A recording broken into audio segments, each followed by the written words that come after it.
Pope Emeritus Benedict XVI has died at the age of 95. He passed away at 9:34 a.m. this morning here at the Vatican in Rome.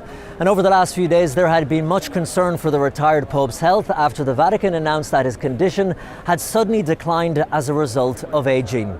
Well, this morning the bells of St. Peter's Basilica rang somberly to mark his passing. Many of those gathered here in St. Peter's Square have come to Rome over the past number of days from around the world, wanting to be close to the retired Pope in his dying moments.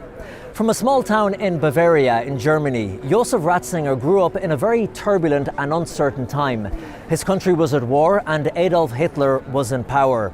Coming from a deeply religious family, as a young boy he would serve Mass, and he went on to be ordained in 1951. He had a flair for academia and became a professor at the age of just 30. He rose through the ranks of the Catholic Church in Germany, becoming Archbishop of Munich and Freising in 1977, and then he was elected a cardinal the same year. In 1981, his position and power at the centre of the Catholic Church here in Rome was cemented when Pope John Paul II appointed him as the prefect or head of the Congregation for the Doctrine of the Faith. He and Pope John Paul II had a very close relationship, and they shared similar views on theology, their vision for the Church, and other issues in society. And so when Pope John Paul II died in 2005, Cardinal Josef Ratzinger was seen as a natural successor to keep continuity in the Church. His papacy was a short one in relative terms, spanning only 8 years. But in that period, he is seen by many as having made an immense contribution to the Catholic faith through his writings and teachings. Even his harshest critics and skeptics, who saw him as austere and authoritative, were surprised when just after a year in the Vatican, he published his first encyclical, Deus Caritas Est, which was about the theme of love. Beloved by his followers, they point to the beauty, the depth and clarity of his writings as ones they believe will be teaching documents in the Church for years to come. He was accused by some more progressive Catholics of shutting down or silencing theologians who he saw as deviating too far from official Church teachings. Defenders say, as head of the CDF, that was his role.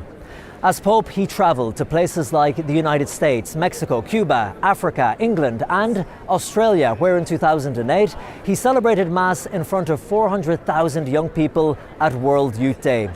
During his time as Pope, the clerical sexual abuse scandal remained a global crisis for the Catholic Church. Pope Benedict XVI became the first Pope in history to meet with abuse survivors.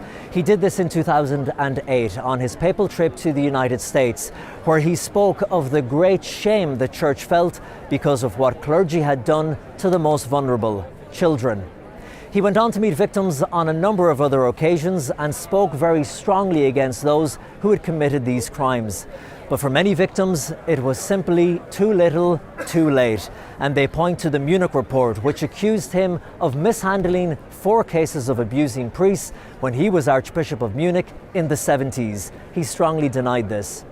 In 2013, he shocked the world when he announced that he would be retiring. A pope had not retired in over 600 years, and so this was uncharted territory. As he entered into the last moments of his papacy, a large crowd gathered outside the papal summer residence in Castel Gandolfo, where standing on the balcony, Pope Benedict XVI told the crowd that he was now a simple pilgrim who was beginning the last leg of his pilgrimage on this earth. And as the clock struck 8 p.m, the Swiss Guard who had been protecting the papal palace left their posts and retreated inside. There was now no Pope to guard. Their duty was done. Pope Benedict XVI was now Pope Emeritus Benedict XVI and lived in a monastery within Vatican City, rarely being seen in public, normally only at the invitation of Pope Francis. Here in Rome today, many are gathering in St. Peter's Square as the Vatican has just announced that his funeral will be held this Thursday. In Rome, Colm Flynn, EWTN News in Depth.